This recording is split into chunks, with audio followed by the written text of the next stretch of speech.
Hola a todos, mi nombre es Katarzyna Dunin-Borkowski y soy directora de Tax and Legal de PwC Perú.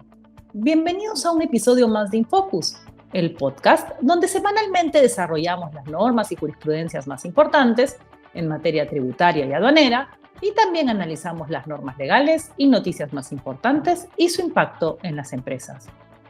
Esta semana se ha prorrogado el estado de emergencia nacional por todo el mes de noviembre.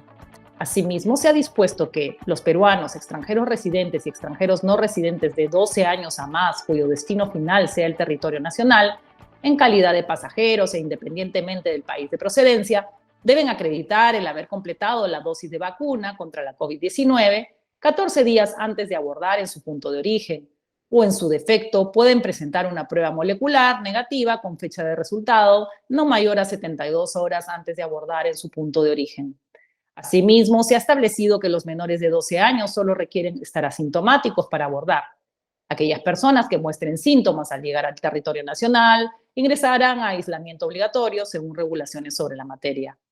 Por otro lado, SUNAT ha publicado un informe que ante la pregunta de si una persona jurídica no domiciliada con ocasión de la enajenación de acciones de una empresa peruana de su propiedad y a efectos de sustentar el costo computable debe acreditar la utilización de medios de pago en la adquisición de las mismas ocurrida antes de la entrada en vigencia de la ley de bancarización, concluye que no resulta exigible acreditar la utilización de medios de pago a la persona jurídica no domiciliada que antes del 1 de enero de 2004 adquiere acciones, directa o indirectamente, de una persona jurídica domiciliada a efectos de sustentar el costo computable por la adquisición de dichas acciones con ocasión de su posterior enajenación. Buenos días, estimados oyentes. Les saluda Roberto Polo, socio de Tax and Legal de PwC. En esta oportunidad, como ya saben, junto con Kitty Dunin, vamos a presentar esta edición de nuestro podcast Infocus. Se ha hecho público ya el proyecto de ley número 583-2021, presentado por el Poder Ejecutivo al Congreso, mediante el cual se le solicita que le delegue facultades para legislar en materia tributaria, fiscal, financiera y de reactivación económica. De una lectura atenta de este documento, se desprende rápidamente que la facultad está orientada fundamentalmente a elevar la presión tributaria sobre las personas naturales y otros que tributan como tales, a las empresas dedicadas a la extracción de recursos naturales y a las personas jurídicas en general. Kitty, en esa línea, ¿a ti qué te parece estas medidas que se plantean para las personas naturales? Hola Roberto, hola con todos. A ver, creo que las medidas orientadas a las personas naturales principalmente están referidas al aumento de las tasas, a las tasas que pagan ya sea por alquileres o rentas de primera categoría o que pagan por sus rentas de trabajo. Es decir, en lo que se refiere a personas naturales, entiendo que no se está buscando pues, ampliar la base tributaria, la tan ansiada ampliación de la base tributaria, sino lo que se pretende es gravar o con tasas más altas a los formales, aquellos que declaran sus alquileres, aquellos que, bueno, se encuentran en un trabajo formal y se encuentran, por tanto, en planilla, y es su empleador el que les retiene el impuesto a la renta correspondiente. Yo diría que esas son las medidas principalmente orientadas a las personas naturales, elevar las tasas. Sí, coincido, Kitty.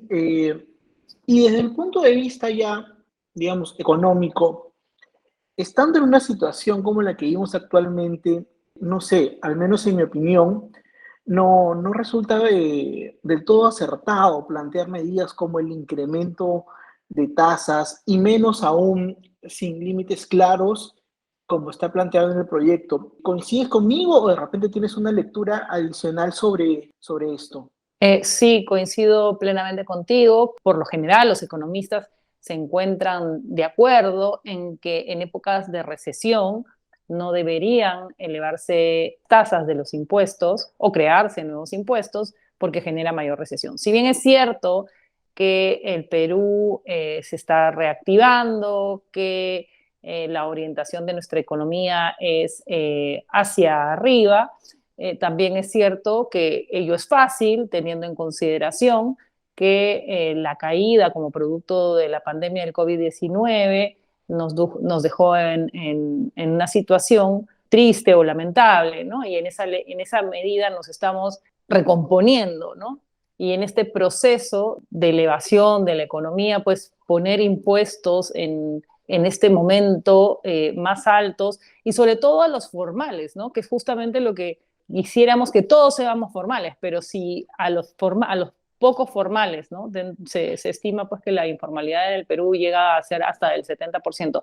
Si a esa masa de formales les empiezas a imponer mayores impuestos, por ejemplo, el tema de los arrendamientos, probablemente hayan algunos o varios que dejen de declarar sus arrendamientos o porque los costos asociados sean muy altos para ellos. O en el caso en que decidan, pues, que es lo correcto, declarar, ¿no?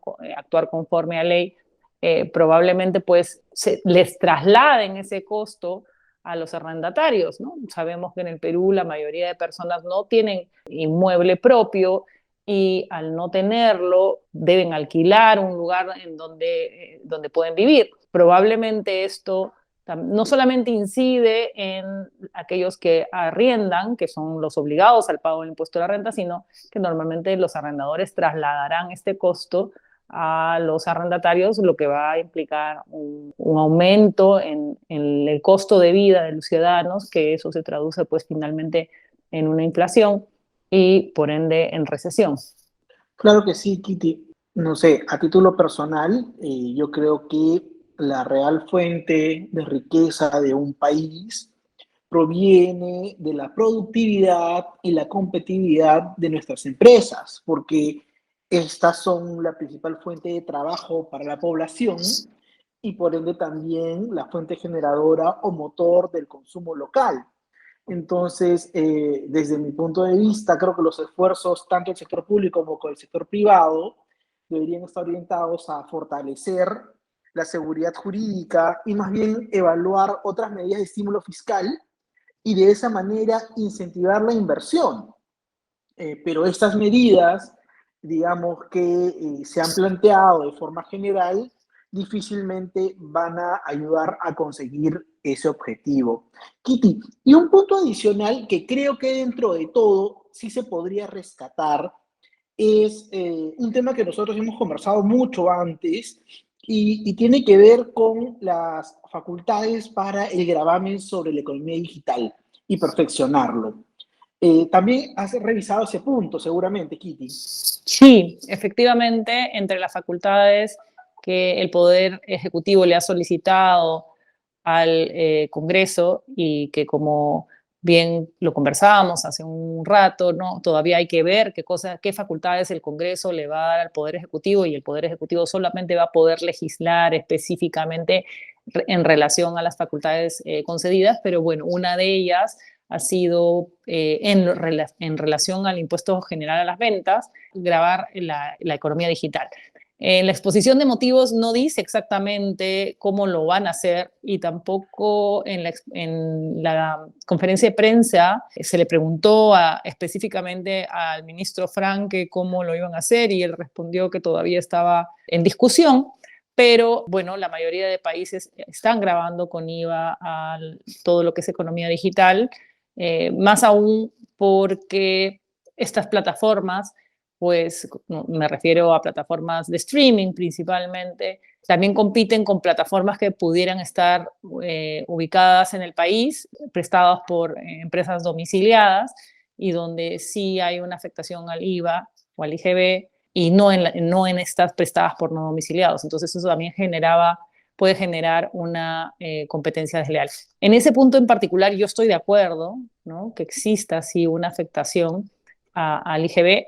Sé también que es difícil encontrar los mecanismos adecuados porque siendo estas empresas no domiciliadas, es difícil grabarlas o grabar los servicios que ellas prestan. Habrá que esperar, ¿no? Dado que, como les decía, en la exposición de motivos no lo señala, habrá que esperar para conocer cuál va a ser el mecanismo que utilice el Perú. Pero en ese punto me parece positivo.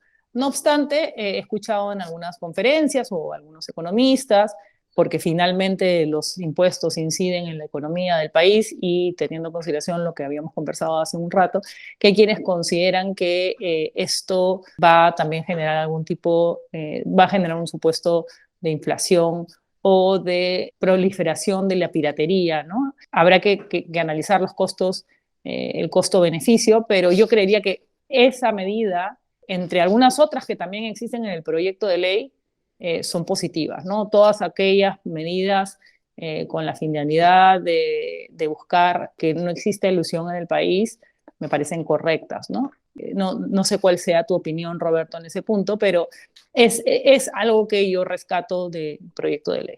No, en aras de una competencia leal, creo que las reglas del juego deberían estar claras para todos los actores, ¿no? Desde ese punto de vista coincido en que si se hace una evaluación técnica no apasionada de este tema, debería ser positivo también. Un tema adicional, Kitty, y casi ya para cerrar, lo mencionaste al final de tu última intervención. A grandes rasgos también se menciona en este proyecto que se va a seguir buscando combatir la evasión y la elusión fiscal. Sin duda, creo que nosotros no podríamos estar más de acuerdo con un objetivo como ese, ¿no? El combate a la evasión y a la elusión ilícita, ¿no es cierto?, debería ser siempre una bandera. Lo que sí acá, digamos, habría que esperar nuevamente qué trae en concreto, porque lo que hemos visto últimamente cuando se habla de elusión es una importación de medidas nivel OCDE claramente orientadas a realidades distintas a la nuestra, que terminan siendo excesivamente onerosas, y no punitivas, para las empresas peruanas, ¿no? Ahí quizás habría que hacer de nuevo un análisis técnico antes que apasionado de estos temas. Y solo para cerrar por lo menos mi intervención, de ahí te dejo, Kitty, para que tú también hagas el cierre correspondiente, hay que recordar que lo que tenemos hoy en día es solo un proyecto, ¿no es cierto?, que ha sido presentado por parte del Ejecutivo al Congreso, que todavía está lejos de convertirse en ley. Necesitamos todavía esperar las votaciones correspondientes en el Congreso y, de ser el caso y se les dé las facultades, ver finalmente con qué candados o términos termina autorizando el Congreso esta delegación. Coincido contigo, Roberto. Primero, creo que el proyecto de ley contempla muchísimos supuestos. Se supone que la facultad delegada al Poder Ejecutivo debería ser más acotada. Si bien es cierto que históricamente pues, se ha legislado mucho a través de delegación de facultades, en este caso sorprende la cantidad de materias que se pretenden legislar. Segundo, creo que lo que ha señalado en relación a la ilusión y elevación, no puedo no estar de acuerdo, es decir, estoy completamente de acuerdo, quiero decir, en el sentido que muchas veces importamos pues situaciones, por ejemplo, la norma de la subcapitalización, ¿no? Ciertamente no está en esta delegación de facultades, pero la norma de la subcapitalización, que es la limitación a los intereses, es para empresas muy grandes, ¿no? Que pueden hacer un planeamiento con sus intereses y no necesariamente pues en el Perú existen esas empresas que pudieran encontrarse dentro de sus supuestos y que convierten pues estas disposiciones convierten en una afectación onerosa y hasta a veces podría ser hasta confiscatoria de las rentas que obtuvieran las empresas peruanas. En esa medida, estoy de acuerdo que el análisis debería ser técnico, las normas tributarias no deberían darse en plazos tan cortos, deberían ser consensuadas, deberían ser analizadas por economistas, por tributaristas, por abogados, por contadores, ¿no? De modo que podamos marcar la ruta hacia futuro, ¿no? En el proyecto de ley y en la exposición de motivos, en todo momento se señala que el objetivo es aumentar la presión tributaria mediante la mayor recaudación, cuando los economistas nuevamente tienen un consenso o en su mayoría sostienen pues que el aumentar tasas no implica necesariamente aumentar la presión tributaria, porque el aumentar tasas implica muchas veces elusión Y son otros los factores que ayudan a que la presión tributaria de un país se eleve, como la transparencia en sus instituciones, medios de prensa fuertes, etcétera. En tal sentido, creo yo que hay mucho por hacer. Creo que, como bien dices, debería ser un análisis técnico en 120 días, si es que se los llegan a conceder. Y si bien es cierto que vienen trabajando desde antes, pero ni en 120 días ni en 365 días se puede hacer un cambio. Lo que me queda claro a mí, que esto no es una reforma tributaria, porque yo entiendo por reforma un cambio. Yo lo que entiendo es que se quieren elevar las tasas, se quiere obtener una mayor recaudación imponiendo a los formales mayores imposiciones, entre ellas pues también a las empresas mineras, y se quiere corregir algunos defectos que sí existen en nuestra legislación y que estamos de acuerdo que se los corrijan, pero siempre haciendo un análisis técnico. Correcto, correcto, Kitty. Bueno, solamente como dije, queda esperar a ver qué respuesta da el Congreso, y seguramente tendremos una nueva oportunidad de comentar en una nueva entrega de nuestro podcast esa respuesta del Congreso. Sin más, yo me despido de todos nuestros oyentes. Hasta la próxima oportunidad. Que estén muy bien. Adiós.